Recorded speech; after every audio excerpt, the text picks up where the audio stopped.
हम लोग बात करते हैं नोबेल पुरस्कार 2021 के बारे में, क्योंकि एक क्वेश्चन इसमें से पूछा जाता है कि 2021 में नोबेल पुरस्कार इस क्षेत्र में किसको दिया गया, जैसे भौतिकी के क्षेत्र में, रसायन के क्षेत्र में। तो सबसे पहले ये जानते हैं कि नोबेल पुरस्कार दिया ही क्यों जाता है। नोबेल पुरस्कार अल्फ्रेड नोबेल की स्मृति में दिया जाता है, यानी अल्फ्रेड नोबेल सर थे जिनकी यादगार में, यानी याद में हम क्या दिया जाता है, नोबेल पुरस्कार दिया जाता है। अल्फ्रेड नोबेल की बात करें तो ये स्थापना कब हुई इस पुरस्कार की, तो नोबेल फाउंडेशन के जरिए, नोबेल फाउंडेशन ने इसका स्थापना 29 जून 1900 को हुई, प्रारंभ 1901 में हुई। तो होता क्या है, स्वीडिश बैंक में जो जमा राशि होती है उससे जो ब्याज मिलता है उससे क्या किया जाता है, ये पुरस्कार दिया जाता है, लोगों को सम्मानित किया जाता है जो कम से कम 6 क्षेत्रों में। तो अगर इससे पूछा जाए ये पुरस्कार कितने क्षेत्र में दिया जाता है, तो 6 क्षेत्र में दिया जाता है। कितने क्षेत्र में, 6। यानी इस क्षेत्र में उन लोगों को ये पुरस्कार दिया जाएगा जिन्होंने क्या किया है, एक विशेष योगदान दिया है, विशिष्ट योगदान दिया है। तो सबसे पहला क्वेश्चन यही पूछा जा सकता है, नोबेल पुरस्कार क्यों मनाते हैं, अल्फ्रेड नोबेल की स्मृति में, यानी उनकी याद में। दूसरा पॉइंट, स्थापना कब हुआ, 29 जून 1900 को। प्रारंभ कब हुआ, 1901 को। कौन सी संस्था देती है, नोबेल फाउंडेशन। कहां से इसके पैसे आते हैं, तो आपको पता है स्वीडिश बैंक में जो जमा राशि है उससे जो ब्याज मिलता है उसी से ये पुरस्कार दिया जाता है। कौन कौन से 6 क्षेत्र हैं जिसमें दिया जाता है, तो आपको दिख रहा होगा, मेडिसिन यानी कि फिजियोलॉजी यानी कि शारीरिक विज्ञान, भौतिकी यानी कि फिजिक्स, तीसरा रसायन क्षेत्र, चौथा साहित्य का क्षेत्र यानी, और पांचवा बात करें तो शांति के क्षेत्र में, और छठा अर्थशास्त्र के क्षेत्र में यानी इकोनॉमिक्स के सेक्टर में। तो 1 नंबर का क्वेश्चन तो यहीं से बन सकता है कि बताइए किस नोबेल पुरस्कार किसकी याद में दिया जाता है, अल्फ्रेड नोबेल सर के। कब स्थापना हुई थी, 29 जून 1900 को। कब ये प्रारंभ हुआ, 1901 में। ठीक, उसके बाद कहां से इसका बजट तैयार होता है, कहां से इसका पैसा दिया जाता है, तो स्वीडिश बैंक में जो जमा राशि है उससे जो ब्याज प्राप्त होता है उसी से पुरस्कार दिया जाता है। ये काफी उच्च कोटि का पुरस्कार है जो विशिष्ट क्षेत्र में विशिष्ट योगदान देते हैं जो लोग। वो 6 क्षेत्र कौन से हैं, मेडिसिन, फिजियोलॉजी यानी शारीरिक विज्ञान, भौतिकी यानी कि फिजिक्स, रसायन यानी कि केमिस्ट्री, साहित्य यानी कि लिटरेचर, शांति यानी कि पीस, अर्थशास्त्र यानी इकोनॉमिक्स। तो अगर मेडिसिन फिजियोलॉजी में बात करें तो किसको किसको दिया गया, तो 2 लोगों को ये पुरस्कार दिया गया। यानी अगर हम बात करें मेडिसिन यानी फिजियोलॉजी या शारीरिक में, तो डेविड जूलियस और आर्तेम पटापॉटियन को, यानी कि डेविड जूलियस, आर्तेम पटापॉटियन। तो आपको पता है पटापॉटियन, तो आपको क्या रखना है, ध्यान, बस इसको ध्यान रखना है कौन है, बाकी तो पेपर में ये सही से लिख के आएगा, लेकिन आपको पता होना चाहिए मेडिसिन फिजियोलॉजी यानी शारीरिक विज्ञान में किसको दिया गया, डेविड जूलियस आर्तेम पटापॉटियन को। तो अब बात आए कि इनको किस लिए दिया गया, तो इस क्षेत्र में इन्होंने तापमान और स्पर्श के लिए रिसेप्टर्स पे बहुत सारे इन्होंने क्या किए, इस पे इन्होंने रिसर्च के बारे में बताया, यानी तापमान और स्पर्श के लिए जो रिसेप्टर्स, विभिन्न रिसेप्टर्स खोजे, इस वजह से इनको 4 अक्टूबर 2021 को क्या दिया गया, नोबेल पुरस्कार दिया गया मेडिसिन क्षेत्र में। तो ज्यादा से ज्यादा क्वेश्चन यही आता है किस क्षेत्र में, हालांकि योगदान भी पूछे तो तापमान और स्पर्श के क्षेत्र में विभिन्न रिसेप्टर्स किया इन्होंने रिसर्च किया, जिसकी वजह से इन्हें दिया जाता है। नेक्स्ट आता है दूसरा क्षेत्र, भौतिकी, फिजिक्स।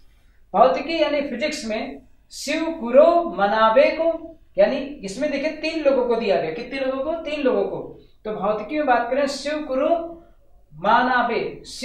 मानाबे, दूसरा क्लाउस हैसलमैन, तीसरा जियोर्गियो पारसी। तो आपको पता 3 लोग हैं, तो यानी फिजिक्स में, भौतिकी में 3 लोगों को यह पुरस्कार दिया गया, शिवकुरो मानाबे, क्लाउस हैसलमैन, जियोर्गियो पारसी। क्या क्षेत्र में इन्होंने योगदान दिया, भौतिकी में इन्होंने बताया कि जो शिवकुरो मनाबे और क्लाउस हैसलमैन, इन दोनों ने क्या किया, पृथ्वी की जलवायु की भौतिकी, यानी कि जो पृथ्वी की जलवायु है और जो पृथ्वी की बनावट भौतिकी के हिसाब से, और ग्लोबल वार्मिंग की भविष्यवाणी, यानी ग्लोबल वार्मिंग यानी कि जो वैश्विक तापमान कि भविष्यवाणी का, इसमें क्या किया, भविष्यवाणी की, और इसमें क्या क्या इंप्रूवमेंट हो सकते हैं इसके बारे में बताया। तो इसी की वजह से इनको इस क्षेत्र में क्या किया गया, पुरस्कार दिया गया। दूसरा बात करें, जो जियोर्गियो पारसी हैं, इनको किस दिया गया, परमाणु से ग्रहों के पैमाने तथा भौतिक प्रणाली में ठीक उतार चढ़ाव के बारे में इन्होंने बताया। यानी कि परमाणु से ग्रहों के पैमाने तक भौतिक प्रणाली में उतार चढ़ाव के बारे में इन्हें बताया इन्होंने। इस वजह से इनको भौतिकी में 3 लोगों को दिया गया पुरस्कार, शिवकुरो मनाबे, उसके बाद क्लाउस हैसलमैन, उसके बाद जियोर्गियो पारसी। इन तीनों को 5 अक्टूबर 2021 को यह पुरस्कार दिया गया। रसायन विज्ञान के क्षेत्र में अगर बात करें तो 2 लोगों को पुरस्कार मिला। 2 में कौन कौन नाम आते हैं, बेंजामिन लिस्ट और डेविड WC मैकमिलन। तो रसायन क्षेत्र में बेंजामिन लिस्ट और डेविड WC मैकमिलन को, थोड़ा नाम कठिन है लेकिन क्या करें, आप ध्यान दीजिएगा, सुन लीजिएगा, अपने आप ही याद रखेंगे, बाकी पेपर में तो लिखा रहेगा नाम। तो बेंजामिन लिस्ट और डेविड WC मैकमिलन, और इन्होंने क्या योगदान दिया, सिमेट्रिक ऑर्गेनो कैटालिसिस के विकास के लिए शोध किया था।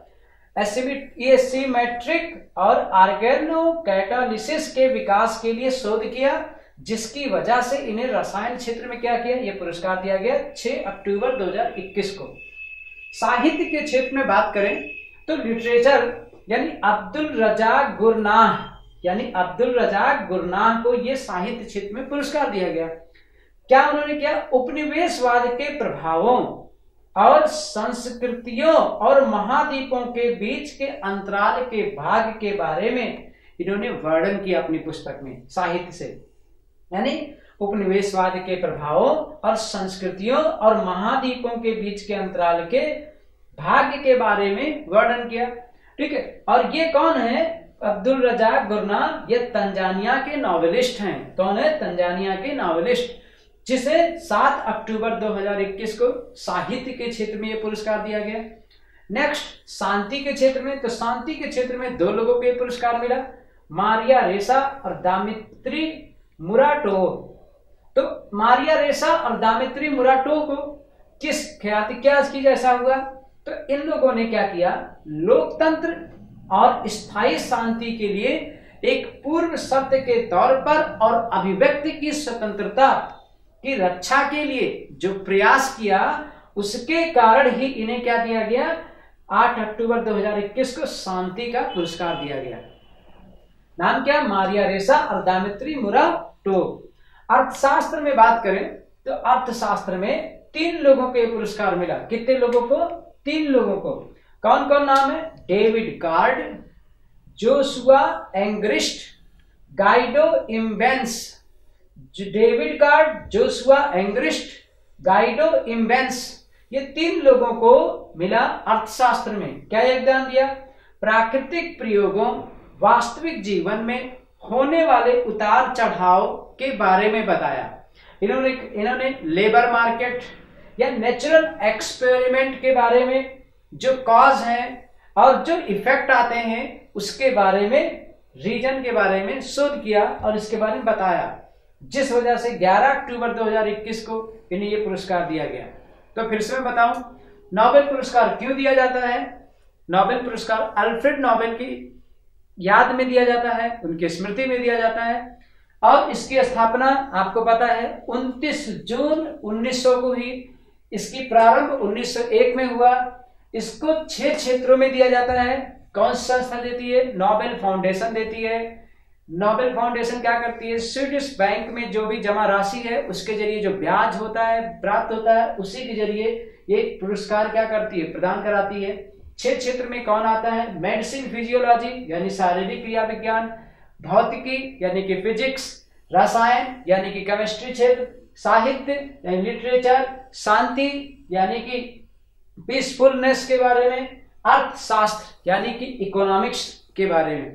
तो इन 6 क्षेत्रों में जो भी पर्सन क्या करता है, विशेष ख्याति हासिल करता है, उसी को ही ये नोबेल पुरस्कार दिया जाता है।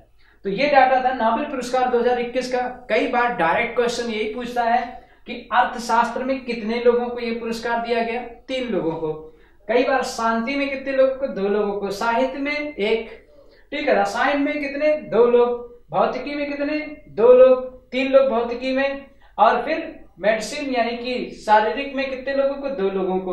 तो आपको पता है कि आपको ये याद रखना है कि किस किस क्षेत्र में कौन से ऐसे पर्सन थे जिनको ये नोबेल पुरस्कार मिला। That's all for today.